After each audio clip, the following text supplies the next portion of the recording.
लेकिन अगर पश्चिम बंगाल में बीजेपी नितिन नवीन के कार्यकाल में सत्ता में आ जाती है तो ऐतिहासिक ये फैसला होगा। ये हमेशा याद किया जाएगा, हमेशा याद रखने वाला फैसला होगा। ममता बनर्जी का जब गिनती शुरू होता है कि कांग्रेस वहां खत्म हो चुकी है, एकदम 0 सन्नाटा हो चुकी है, उनको नवीन को ये बनाना होगा कि किस तरीके से उस समीकरण को तोड़ के वहां पे बीजेपी को सत्ता में ला। आवाज जनता की। नमस्कार, मैं तृप्ति सिंह और आप देख रहे हैं न्यूज पीआर। बिहार की राजधानी पटना स्थित बांकीपुर विधानसभा से 5 बार विधायक रहे नितिन नवीन को आज भाजपा का राष्ट्रीय अध्यक्ष बनाया गया है। आखिर क्या क्या चुनौतियों का सामना करना पड़ेगा, इसको लेकर के आज हम बात करेंगे अमित जी से। नमस्कार सर। क्या क्या चुनौतियां नितिन नवीन को किस किस चुनौतियों का सामना करना पड़ेगा? देखिए, चुनौतियों के बाद नितिन नवीन जी भाजपा के राष्ट्रीय अध्यक्ष बनाए गए हैं। आज औपचारिक रूप से उनका ऐलान हो गया। वो मात्र 45 साल के हैं। तो पहली चुनौती उनके लिए ये होगा कि उनसे बहुत सारे वरिष्ठ नेता जो 70 साल के भी हैं, 65 साल के भी हैं, बहुत बड़े पोर्टफोलियो वाले नेता, बहुत अनुभवी नेता जो हैं बीजेपी में, उनके साथ कैसे समन्वय स्थापित कर पाते हैं। राजनाथ सिंह हैं, अमित शाह हैं, काहे कि अब तो कार्यकर्ताओं के बॉस हो गए नितिन जी। पीएम मोदी भी बात अपने भाषण में बोले कि हम कार्यकर्ता हैं और नितिन जी बॉस हैं। तो बॉस हो गए, लेकिन उम्र का जो गैप है पुराने नेताओं और इनके बीच, उनका समन्वय उनके साथ कैसे स्थापित करेंगे, एक चुनौती ये होगी। हालांकि ये मृदुभाषी हैं, मिलनसार हैं और सबसे को मिला के लेके चलने वाले लोग हैं, संगठन में अच्छा काम किए हैं। ये दूसरी चुनौती हुई कि 2026, हम लॉन्ग टर्म में नहीं जा रहे हैं, हम सिर्फ 2026 की बात करें तो 5 राज्यों में चुनाव है। असम, बंगाल, तमिलनाडु, केरल, पुडुचेरी। तो सबसे बड़ी चुनौती यहाँ आने वाली है उनके लिए कि 5 राज्यों के चुनाव में उनके अध्यक्षीय कार्यकाल के पहले साल में 5 राज्य के चुनाव है, उन राज्यों में कैसा परफॉर्मेंस कर पाते हैं। सबसे पहले आएगा असम। असम में बीजेपी पिछले 10 साल से सत्ता में है। तीसरी बार सत्ता में आने के लिए बीजेपी चुनाव में उतरेगी। तो 10 साल जो पार्टी सत्ता में होता है उसके खिलाफ सत्ता विरोधी कुछ न कुछ तत्व लहर होता है।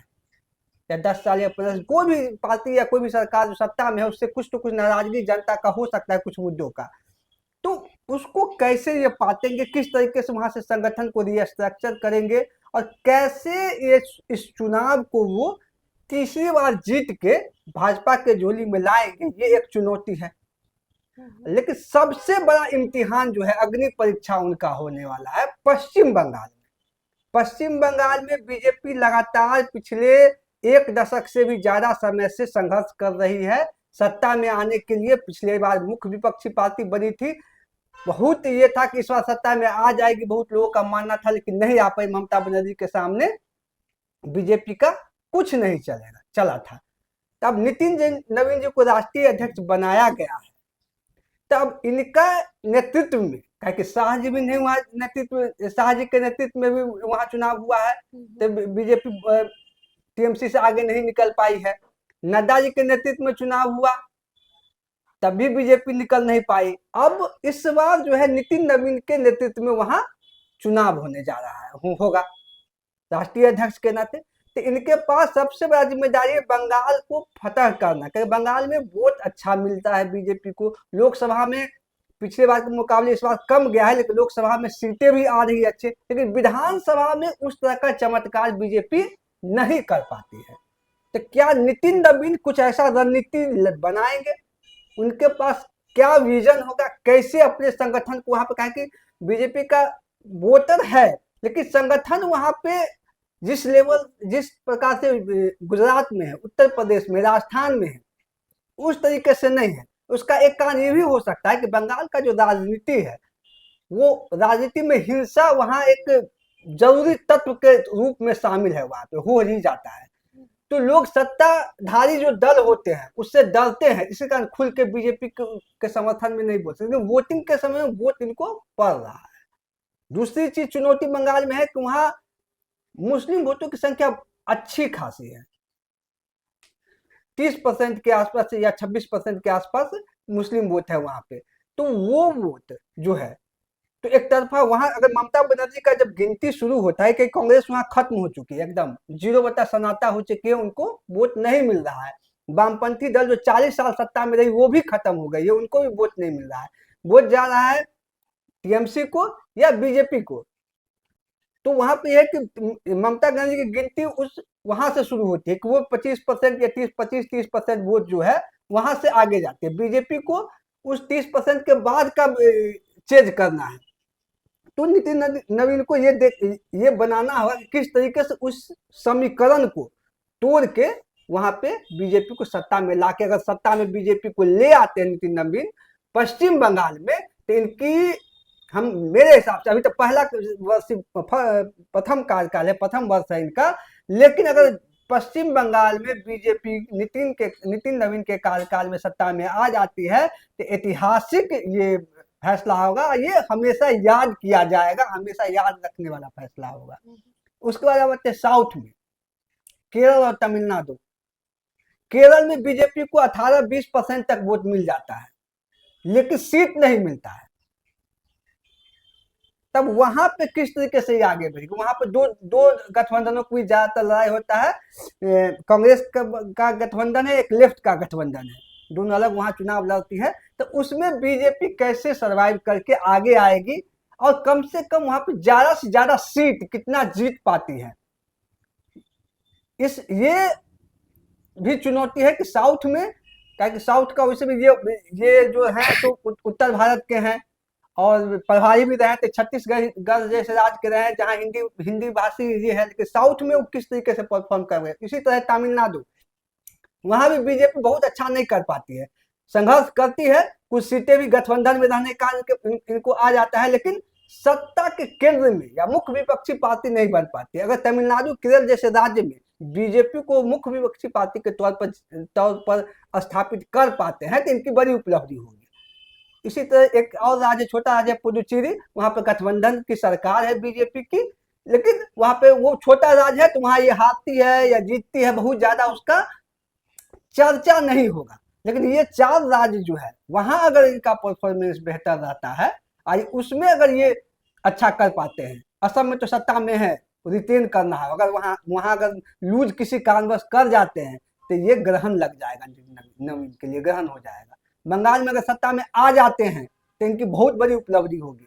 तमिलनाडु और केरल में अगर ये परफॉर्मेंस सुधार के विधायक की संख्या बढ़ा पाते हैं, 2.5 पार कर पाते हैं, तो इनकी उपलब्धि होगी। अमित, जब बिहार की बात करते हैं, नितिन नवीन अभी राष्ट्रीय अध्यक्ष बने हैं, इस पे क्या लग रहा है, बिहार की राजनीति में कितनी बदलाव दिखेंगे? देखिए, बिहार की राजनीति में अभी हाल फिलहाल में कुछ बहुत बड़ा बदलाव होता हमको नहीं दिख रहा है। इसलिए नहीं दिख रहा है कि बिहार में अभी जस्ट चुनाव संपन्न हुआ है, प्रचंड बहुमत की एनडीए की सरकार चल रही है, लेकिन कुछ चीजें जो कुछ दिन पहले तक, आज वो आधिकारिक रूप से राष्ट्रीय अध्यक्ष हो गए हैं। बीच में मीडिया में खबर भी चला था कि नितिन जी माननीय राष्ट्रीय अध्यक्ष है, उनको सम्मान के साथ उनको जी लगाया जाए, माननीय बुलाए। उसके बावजूद भी हमने कई नेताओं का, वरिष्ठ नेताओं का सोशल मीडिया अकाउंट हमने देखा है कि नितिन नवीन को जब बधाई या कुछ मिलते थे तो आज से क्या करेंगे अभी हम नहीं देखे, तो न माननीय लगाते थे, कोई जी लगाते थे, नहीं तो जी भी नहीं लगाते थे। एक समस्या है कि बीजेपी में बड़े बड़े नेता बिहार में थे और उनके साथ नितिन नवीन एक जूनियर की तरह काम किए हैं बहुत दिनों तक, तो उनको थोड़ा ये फील होता है अंदर से, अरे नितिन तो है, तो आप राष्ट्रीय अध्यक्ष बन गए। अब इस चीज को जो यहाँ के नेता कैसे एक्सेप्ट करते हैं, कैसे ग्रैब करते हैं, अब करना ही पड़ेगा, क्योंकि मोदी जी खुद आज अपने भाषण में हमको लगता है दर्जन बार हमको लगता है बोले हैं माननीय नितिन नवीन जी। तो मोदी जी जो है प्रधानमंत्री देश के, बीजेपी कार्यकर्ताओं, बीजेपी के जितना नेता है वरिष्ठ सबको संदेश दे दिया है कि अब माननीय नितिन नवीन जी है, अब सिर्फ नितिन नवीन, श्री नितिन नवीन लिखने से काम नहीं चलेगा, आपको माननीय जो है उनके साथ लगाना होगा। क्या लग रहा है नितिन नवीन जो है आरएसएस के साथ कितना तालमेल बना के चल सकते हैं? देखिए नितिन नवीन जी आरएसएस, देखिए बीजेपी और आरएसएस को कहा जाता है कि एक दूसरे से समन्वय स्थापित करके हमेशा चलता रहता है, लेकिन कभी कभी टकराव भी होता है। नितिन नवीन जी का जब अध्यक्ष की नाम आया तो लोग यही बोले कि आरएसएस जो मोदी और शाह चाह रहे थे जिस व्यक्ति को अध्यक्ष बनाना, आरएसएस उसको पसंद नहीं कर रहे थे, तो इसलिए एक ऐसा विकल्प चुना गया जिसका विरोध ना आरएसएस करे, बीजेपी भी ना हो, इसीलिए नितिन नवीन को चुना गया। हालांकि नितिन नवीन आरएसएस के कैंप से निकले हुए नेता नहीं है, उनकी पढ़ाई बचपन जो पढ़ाई सेंट माइकल में शायद हुई है, जो कि मिशनरी स्कूल है, मिशनरी स्कूल से उनकी पढ़ाई हुई है, लेकिन सबसे समन्वय स्थापित करके रखने वाले नेता है, मिलनसार है, जो हम पहले भी बताए हैं।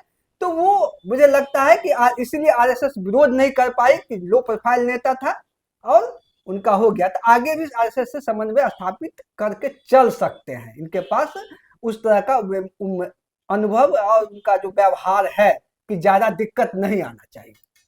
नितिन नवीन के अध्यक्ष बनने के बाद पश्चिम बंगाल के चुनाव पर कितना असर पड़ेगा? नहीं, हम तो पहले बताए कि चुनौती बताए, चुनौती अब असर।